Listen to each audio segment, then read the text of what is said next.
It's finally time to change the background for a new show. Are you ready? You can just smell the pond scum in the air. Summertime. A time for exploring the outdoors, avoiding lots of bug bites, and catching frogs. No, not those frogs. These frogs. Hello, cartoon fanatics. RJ here, and welcome to the first Cartoon Corner on Amphibia. From the moment this show was presented to the public, we've been biting at the bit, and now former Gravity Falls member Matt Brawley, forgive me if I mispronounced the last name there. Either way, he has finally gotten to show us his cartoon children. So let's take a look and see how the first episodes pull us into a new world of magic and lots of mucus. So this new show follows the adventures of a young, mischievous, and somewhat naive frogling named Sprig, as he befriends human girl Anne and tries to figure out how she got to the world of Amphibia and how to send her home. Right off the bat, we get a sense of the world of Amphibia. It's certainly inspired by many frog habitats, such as marshlands, ponds, lakes, and swamps. We also know that there's a lot of inspiration from Thailand in here, which is really cool. There's a lot of green and brown in the overall palette, but the complementary colors and the colors of the frogs themselves keep it appealing and very charming to look at. And the frogs are just adorable. There's clearly a lot of quirkiness with each one, but we specifically get to see Sprig and his family, a grandpa frog named Hop Pop, and a little tadpole sister named Polly. The characters make sure to let us know exactly what kind of personality they are to start, and within seconds we get Anne stumbling into the world thanks to a music box.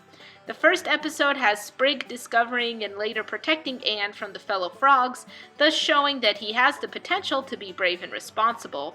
And the second episode explores the growing friendship between these two characters, which is mostly charming but also has pretty strange undertones. It's funny, but at this point we're practically expecting some kind of deeper meaning and mystery to any cartoon. Amphibia's definitely presented some questions that will hopefully be explored as the season progresses. For starters, what is that music box? How did it end up in the human world, and why does it send people to Amphibia? What is its purpose? Who made it? It also appears that the box sent Anne and her two friends to Amphibia, although we get a sense that Anne's friends aren't really good friends. The only reason why they have the music box in the first place is because they make Anne shoplift it from a thrift store. And in the second episode, we see Anne manipulate Sprig to go to the lake, despite Hop Pop telling them they can't, and they're also being assigned by the lake warning of dangerous creatures. It seems that Anne doesn't have much experience with friendships, and the ones she has are pretty manipulative. Her two human friends used their friendship as a way to get Anne to do things that they wanted. And in Amphibia, Anne's on the flip side, with Sprig being the more naive one to friendship since he, too, doesn't have much experience with relationships. It's an interesting dynamic, and while we, the audience, might be able to see the underlying abuse, neither character is aware at the moment. It will be interesting to see how Anne and Sprig's relationship develops as the series progresses, and if they both learn and realize what a true healthy friendship looks like. Now, about the side characters. I don't get much out of Hop Pop right now. He seems like a typical elderly, funny character, but he does seem to have some kind of wisdom role in the society, so maybe we'll find out more about that later. Polly cracked me up. This little devil tadpole being pacified with candy. And she sounds like Pac-Man when she eats. She's just so adorable. I want to squish her in a giant hug, but I'm afraid she might hurt me if I tried. Other than those two, we have some other characters from the town that the family lives in, including a mayor who may or may not be corrupted. Maybe we'll have more on that later. Only time will really tell. A British-like frog named Wally that kicked off the beginning of this series by spreading rumors about Anne being a monster, and an unknown giant evil toad-looking character that lives in the far north from the town and currently has Anne's human friend Sasha hostage. Yeah, there's gonna be a lot to unpack as this show goes on. But for what it is, it's pretty charming, humorous, and certainly mysterious in certain aspects. With any modern cartoon, especially if it's coming out of Disney Channel right now, there's gonna be a lot of comparisons to Gravity Falls. Even more so with a former storyboard artist creating Amphibia. I don't think the opening of this show is as strong as the opening of Gravity Falls was, but there is certainly a lot to enjoy and explore. And it's important to remember that these are only the first 2 episodes.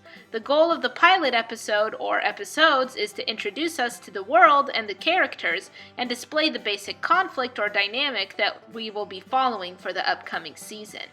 Amphibia certainly does that, and I personally am excited to see what else this show gives us.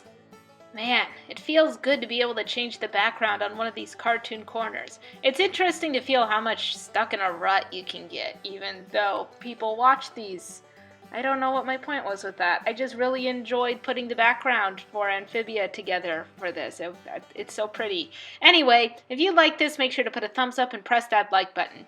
And don't forget to comment and subscribe. Hey, comment below on your thoughts of Amphibia. The first episodes are up on YouTube, so if you haven't seen that, first of all, you should have seen that before you clicked on this. Shame on you.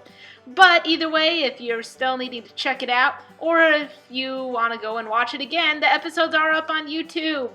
I think they officially air on the TV on Monday, but they're up right now, so you can go check it out, and it's free. I really like that Disney's doing this thing where whenever they've got a new series starting up, they put the first episode or first couple of episodes online, because it really draws people in, at least it helps me, because most of the time I have to scavenge the internet instead of, heaven forbid, I spend over a couple $1,000s on cable a month. I am not doing that. Don't even look at me. That's not happening. Either way, I got off track there yet again, which means I need to wrap it up, and I'm looking forward to talking about some more Amphibia. I don't know if I'll do this weekly. It kind of depends on the schedule because I work on Mondays, which is when the episodes are going to air. So I'll just have to figure it. I'll have to figure it out and decide exactly what I'm going to do with this, because we don't really have a sense of how the show will go either. If a little bit of the mystery will be unraveled with each episode, or if it'll be kind of a build-up. But who knows? I'll figure out exactly what I want my review schedule on this show to be. I am going to put together a My Little Pony review for the most recent episode. I've got all of that. I just need to edit it, and I wanted to make sure I got this out first since it's kind of the bigger thing. And with that, once again, I've already talked too much, so I'm just going to finish it off here, and I'll see you next time.